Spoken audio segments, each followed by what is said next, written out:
Hey guys, Paul from Ashen Phoenix, and we are doing our weekly comic review here at the comic book store for the week of September 14th. And we are going to get started really quickly. By the way, we have an extra guest today. Give it up for Victoria Grace. You'll see her and a couple different things that are coming in. She's inching in because she doesn't know whether she does. She can come over here. Just wave. Hey! So you'll see her doing some stuff as well today.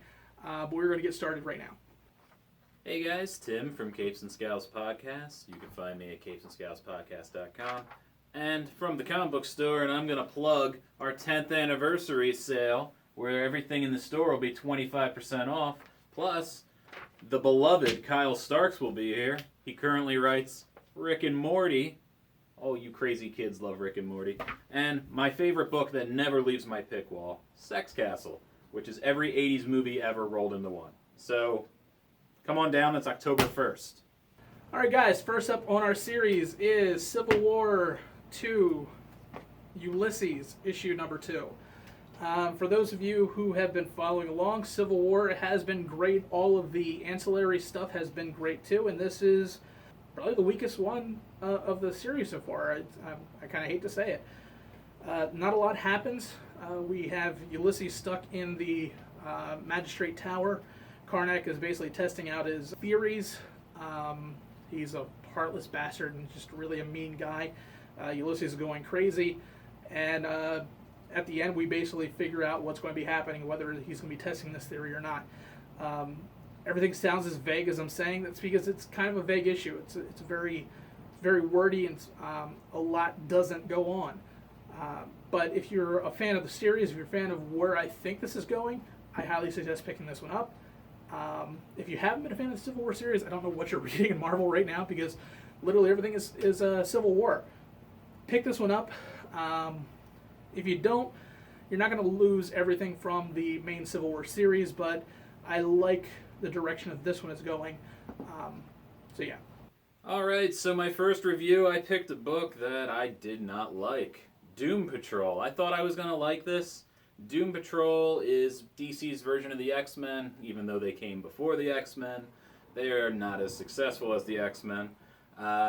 This book was the first title for DC's new line, Young Animal, which is being headed up by Gerard Way, that guy from that band I don't like. Yeah, I know the band's name, but I don't like him, so. And then he also wrote this. This is supposed to be a quirky book. It does succeed in that, but it is garbage otherwise. There's no sense of story. It doesn't make sense. The art's fine. It's kind of cartoony, and it's just skipping around from character to character. I was very bored reading this book. There was one funny moment where somebody blew up, and beyond that, I couldn't care less. Fun fact, this little burrito thingy that is the gyro, I guess, that's on the cover, you can peel it back to reveal something. It is not impressive. You should not care. Don't buy this. It's garbage. Don't let them keep making terrible things. All right. Oh, man. Hi, it's Victoria Grace with Ashen Phoenix at the comic book store.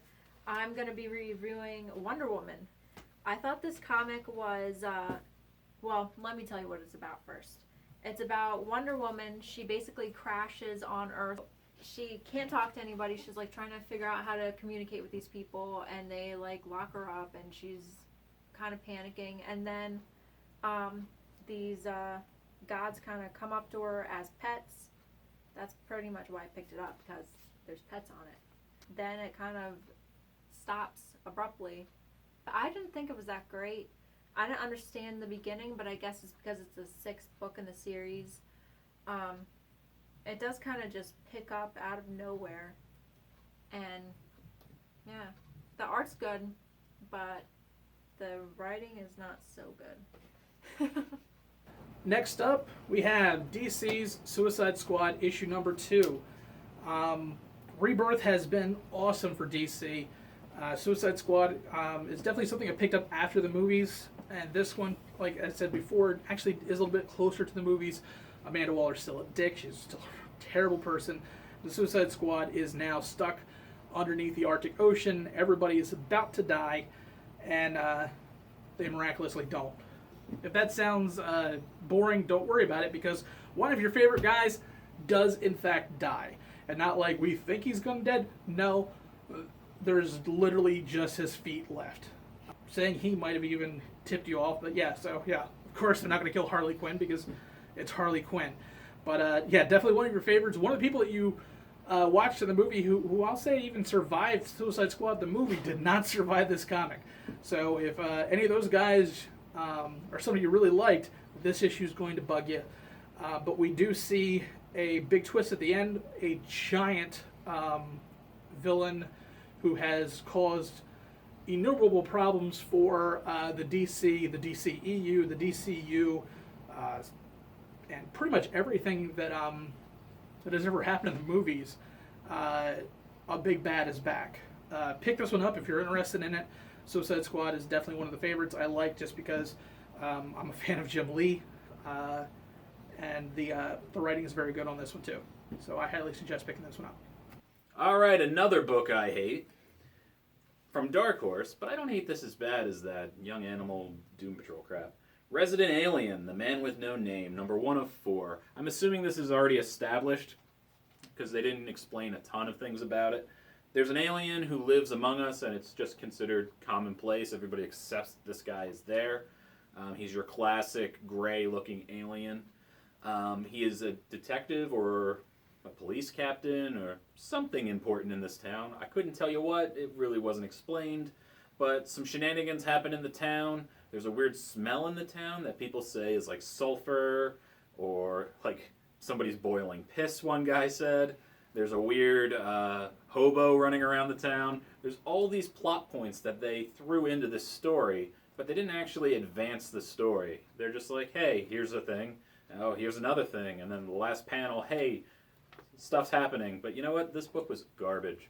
It was not good. They tried, but you know, as a guy just picking up this book out of nowhere, I didn't find myself wanting more. They didn't do anything to captivate me. So, I mean, if you really love gray aliens, this one's for you. Okay, so my second review of this week is DC Bombshells with Catwoman, Poison Ivy, Zatanna, and Harley Quinn. They're basically just going through and kind of trying to take down the Nazis. It's basically DC Comics and pinup, and they're just in the 1940s in a ghetto, and they're trying to just bust people out. And it's really not interesting at all. I thought it was boring. I didn't really want to read what I was reading. It wasn't good. I don't suggest this to anybody. Alright guys, last comic for the day is Civil War 2, Amazing Spider-Man issue number 4. I'm a Spider-Man fan, so obviously I love this. It is a culmination of a fight between Clash that Ulysses kind of hinted about in the very first issue. We still don't know whether or not Spider-Man's knowledge of this is what actually caused the fight, but it definitely doesn't end the way I was expecting it to end. If you're a fan of Clash, you definitely pick this one up because it's going to start what I'm assuming is going to be a different run for him. But overall, again, it's an ancillary comic. It's basically just going to be helping you with all the backstories of what's happening on the outskirts of what's going on in Civil War.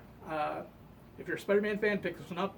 If you're a Civil War fan and you really love the series, definitely pick this one up. If you're not, you're obviously not reading Marvel right now, so it doesn't really matter.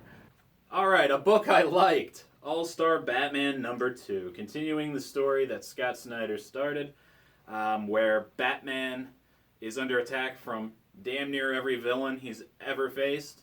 I like the pulls on certain villains. There's, I think, like 8 of them in this one. A big return of a villain that we haven't seen in a while, and I really like the update on the villain. Two-Face has some great dialogue. There's a lot of fighting and action in this one. A lot of violence. Batman is absolutely getting worn down because he's constantly under attack by different villains. If you enjoy his rogues gallery and a variety of characters, you'll love this. The backup story, which I was kind of warm on last time, advances pretty good. You learn a little bit more about Duke, his new sidekick character. and it actually ends with one of my all-time favorite Batman villains appearing at the end, which makes me way more interested in this story. So this is actually holding up to all the hype. All-Star Batman is really, really good, so you should pick this one up. So the last thing that I am reviewing today is the Scarlet Witch. Great graphics. She's like trying to solve a crime. There's a battle, a demon battle. There's an old man saying some stuff that I thought was kind of cool, Zen stuff. The art on the cover is done in a different style than on the inside, which I thought was interesting since the other ones don't do that a whole lot. And I also thought it was interesting that they used some allusions in the Scarlet Witch's costume, which you'll see if you decide to read it. It was interesting. I do suggest reading this one. That's it. Don't ask me anything else. Continuing our series of what you should be reading, I am picking up Paper Girls by Brian K. Vaughan. I'm still on my Stranger Things kick, so this one definitely fits right into it. If you love Stranger Things, you will love this book. It's set in 1988. We're dealing with a group of paper girls on one random night that all hell breaks loose. If you're as old as I am, wow, that really feels bad. But if you are in your 30s and everything like that, you will love the little nods and things that happen here. It's probably why you like Stranger Things, because of all those little nostalgic things that are happening throughout the series. They touch on the Challenger, they touch on Reagan and Dukakis, and a lot of things that were going on actually in 1988.